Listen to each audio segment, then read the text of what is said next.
What's going on, y'all? I'm just sitting on the deck. Just got done reading just for today, NA, and now I'm about to read the first chapter of this NA book.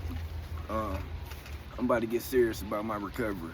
You know, I'm tired of using don't do shit for me no more. You know, so I'm ready to just move on with the next step of my life, with the next chapter of my life, man. You know, put the drugs and alcohol behind me, man, and just move forward, you know. So that's what I'm on.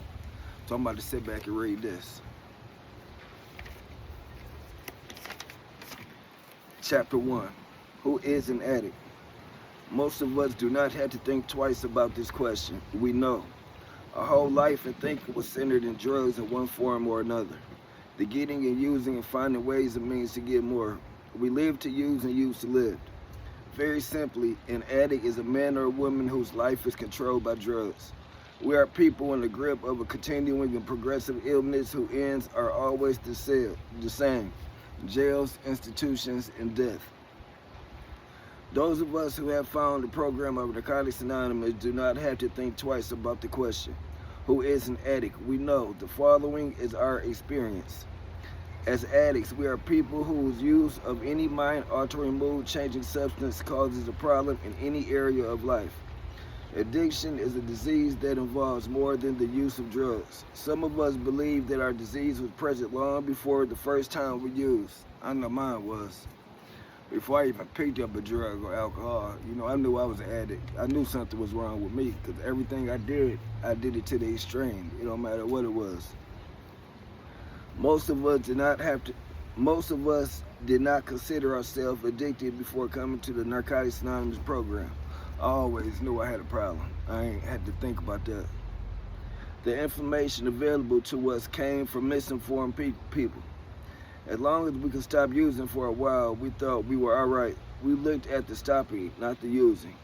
As our addiction progressed, we thought of stopping less and less. Only in desperation did we ask ourselves, could it be the drugs?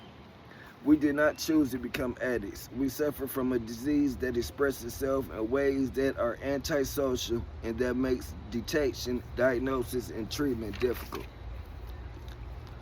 Our disease isolated us from people except when we were getting, using, and finding ways and means to get more. Hostile, resentful, self-centered, and self-seeking. We cut ourselves off from the outside world. I know I did. Talk about alienation. God damn. That shit for real.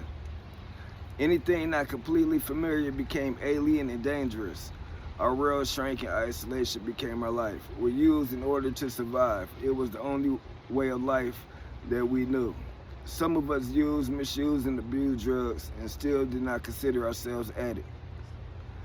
Through all of this, we kept telling ourselves, I can handle it. Our misconceptions about the nature of addiction included visions of violence, street crime, dirty needles, and jail. When our addiction was treated as a crime or a moral deficiency, we became rebellious and were driven deeper into isolation. Some of the highs felt great, but eventually the things that we had to do to continue using reflected desperation. We were caught in the grip of our disease.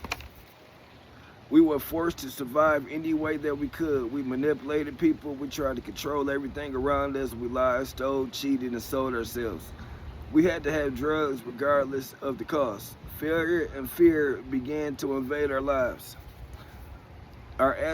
One aspect of our addiction was our inability to deal with life on life's terms. We tried drugs, a combination of drugs, to cope with life on life's terms. We tried drugs and combination of drugs to cope with a seemingly hostile world.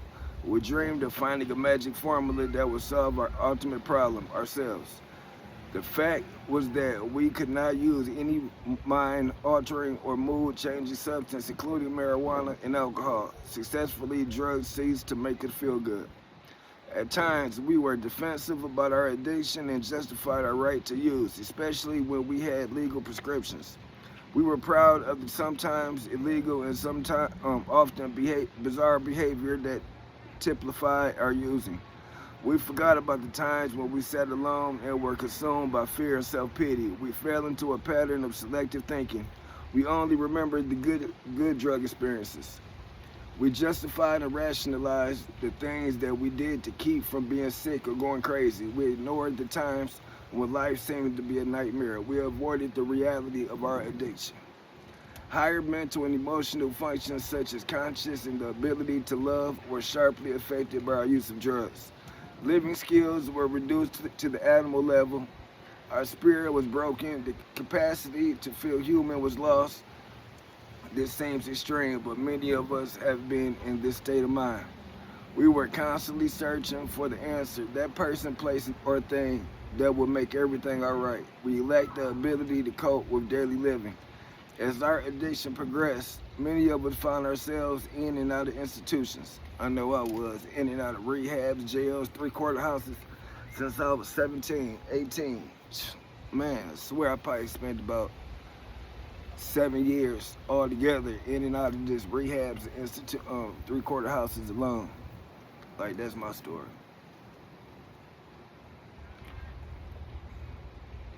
These experiences indicated that there was something wrong with our lives. We wanted an easy way out. Some of us thought of suicide. I know I did, just couldn't act on it. Our attempts were usually feeble and only helped to contribute to our feelings of worthlessness. We were trapped in the illusion of what if only, and just one more time. When we did seek help, we were only looking for the absence of pain. We had regained good physical health many times only to lose it by using again. Our track record shows that it is impossible for us to use successfully, no matter how well we may appear to be in control. Using drugs always brings us to our knees. Like our incurable diseases, addiction can be arrested. We agree that there is nothing shameful about being an addict, provided we accept our dilemma honestly and take positive action. We are willing to admit without reservation that we are allergic to drugs.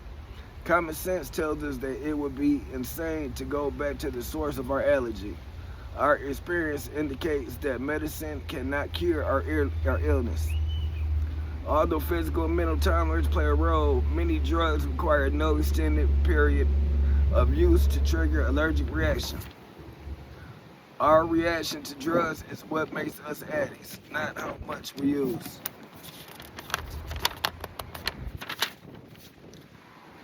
Many of us did not think that we had a problem with drugs until the drugs ran out. When the drugs ran out, that's when it was a fucking problem. God damn it. Something gotta happen. Something gotta shake. For real. Running out of drugs is scary. Oh my God. Even when others told us that we had a problem, we were convinced that we were right and the world was wrong. I know I was always right. We use this belief to justify our self-destructive behavior. We developed a point of view that enabled us to pursue our addiction without concern for our own well-being or the well-being of others. We began to feel that drugs were killing us long before we could ever admit it to anyone else. We noticed that if we tried to stop using, we couldn't. We suspected that we had lost control over the drugs and had no power to stop. Certain things followed as we continued to use it. We became accustomed to a state of mind that is common to addicts. We forgot what it was like before we started using. We forgot about the social graces. We acquired strange habits and mannerisms. We forgot how to work. We forgot how to play. We forgot how to express ourselves and how to show concern for others. We forgot how to feel. And I know I forgot how to feel. Because it's like when it comes to feelings, I ain't got none. Drugs made me numb to the world. It made me numb to everything. Like, desensitized me to everything. While using, we lived in another world. Always was in another world. My world. We experienced only periodic jolts of reality or self-awareness. It seemed that we were at least two people instead of one, Dr. Jekyll and Mr. Hyde. Yep, that was me. We ran around and tried to get our lives together before our next run. Sometimes we could do this very well, but later it was less important or more impossible. In the end, Dr. Jekyll died and Mr. Hyde took over. Each of us has a few things that we never did. We cannot let these things become excuses to use again. Some of us feel lonely because of differences between us and other members. This feeling makes it difficult to give up old connections and old habits. We all have different tolerances for pain. Some addicts needed to go to the greater extremes than others. Some of us found that we had enough when we realized that we were getting high too often, and it was affecting our daily lives. At first, we were using in a manner that seemed to be social or at least controllable. We had little indication of the disaster that the future held for us. At some point, our using became uncontrollable and antisocial. I know I am. This began when things were going well and we were in situations that allowed us to use frequently. This was usually the end of the good times. We have tried to moderate, substitute, or even stop using, but we went from a state of drug success and well-being to complete spiritual, mental, and emotional bankruptcy. This rate of decline varies from addict to addict. Whether it occurs in years or days, it is all downhill. Those of us who don't die from the disease will go to prison, mental institutions, or complete demoralization as the diseases progress. Drugs had given us the feeling that we could handle whatever situation that might develop. We became aware, however, that drug usage was largely responsible for some of our worst predicaments. Some of us may spend the rest of our lives in jail for drug-related crimes. We had to reach our bottom before we were willing to stop. We were finally motivated to seek help in the latter stage of our addiction. Then it was easier for us to see the destruction, disaster,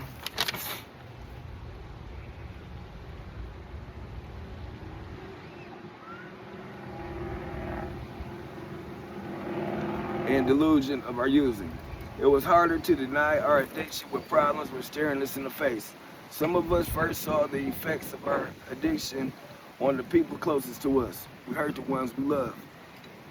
We were very dependent on them to carry us through life. We felt angry, disappointed, and hurt when they found other interests, friends, and loved ones.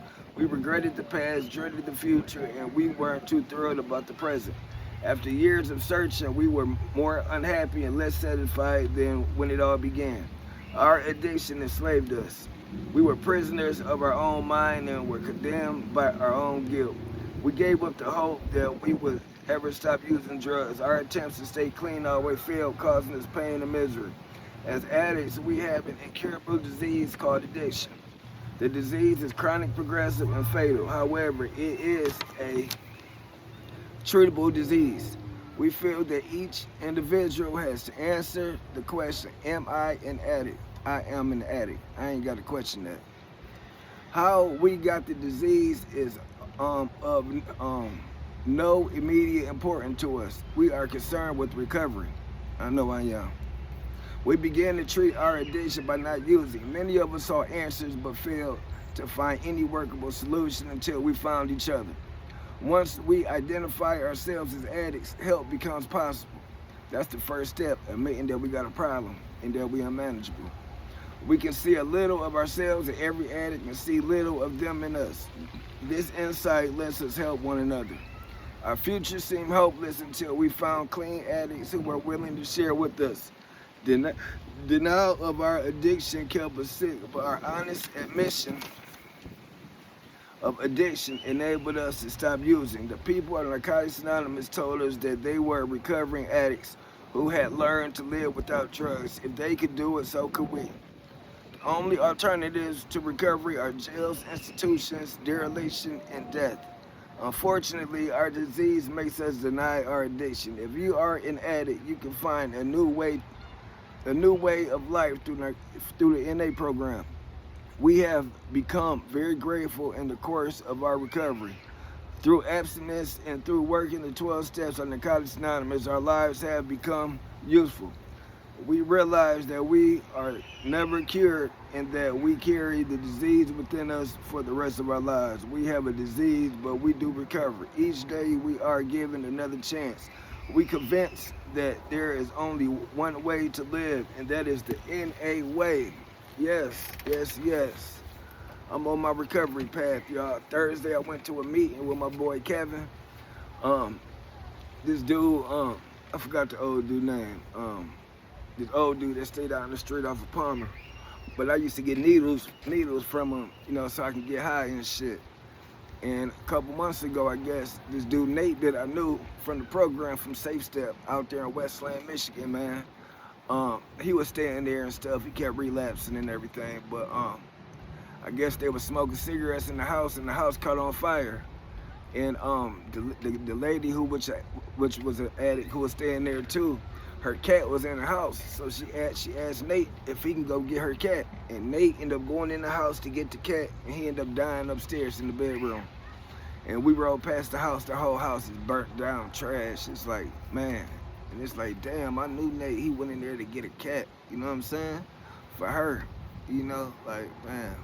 But yeah, getting high gets us nowhere. You know what I'm saying? Like, for real, I'm 41 years old. I wait till I'm 41 to start wanting to change my life, but it ain't never too late. You know what I'm saying? As long as you pick up, you know what I'm saying, somewhere. As long as you stop somewhere. It don't matter if you're 50, 60, 70. You know, but I know I want to stop before I get too old, though. You know what I'm saying? For real, because I do want to live a good life, you know, without drugs or alcohol. You know, so I'm learning to get to know myself. I'm learning myself, you know, learning how to be by myself. I'm always got in a relationship. I always feel like I got to be in a relationship, like I got to be with somebody. You know, when really I got to learn how to be with myself, because I don't know who I am. I've been portraying to be somebody different for the longest, you know what I'm saying? So now I'm learning myself, you know what I'm saying? I'm learning how to feel again. I'm learning how to be social. I'm learning how to talk to people. I'm learning how to do everything. Learning how to pay bills, you know what I'm saying? Like, I'm just learning how to do everything, you know what I'm saying? And I've been getting high since I was 12 or 13, man. So literally I'm 12 or 13 mentally in my head. You know, I might be 41 years of age, but I'm 12, 13 mentally. Because they say you are the age you when you first started using, you know. So when I first started using, I was 12 or 13, and that was daily. So, you know, that's where I am. But I know God got something in store for me, man. I know I was put on this earth to help people, and that's what I want to do, man. I want to help y'all. I want to help people who out there struggling like me, struggling like I was. You know, every day a struggle, you know. But I ain't getting high today, you know. I ain't getting high. I ain't drinking, you know, one day at a time. You know, if you know somebody who's struggling, you know what I'm saying, have them reach out to me, man. Make sure y'all like, share, subscribe, and comment below. You know what I'm saying? Comment below. You know, tell me what y'all want me to do next on the video. You know, what I just read, what I read was the chapter that I just read in the NA book, in the Narcotics Anonymous book, was Who is an Addict? That's what I just read in the NA book. And then I can read this for y'all too. In the Just for Today, July 18th, the gift of desperation. Our disease always resurfaced or continued to progress until in desperation we sought help from each other in Narcotics Anonymous. Basic text, page 13. When we think of being desperate, we envision an undesirable state, a poor, bedraggled soul frantically clawing at something sorely needed. A desperate look in the eyes. We think of hunted animals, hungry children, and of ourselves before we found NA. Yet it was the desperation we felt before coming to NA that compelled us to accept the first step. We were fresh out of ideas and so became open to new ones. Our insanity had finally risen higher than our wall of denial, forcing us to get honest about our disease. Our best efforts at control had only worn us out. Hence, we became willing to surrender. We had received the gift of desperation and, as a result, were able to accept the spiritual principles that make it possible for us to recover. Desperation is what finally drives many of us to ask for help. Once we reach this state, we can turn around and start a new one. Just as the desperate hunted animal seeks a safe haven, so do we in Narcotics Anonymous. Just for today, the gift of desperation has helped me become honest, open-minded, and willing. I am grateful for this gift, because it has made my recovery possible. Amen. All right, y'all, man. Y'all have a good day. Peace and love.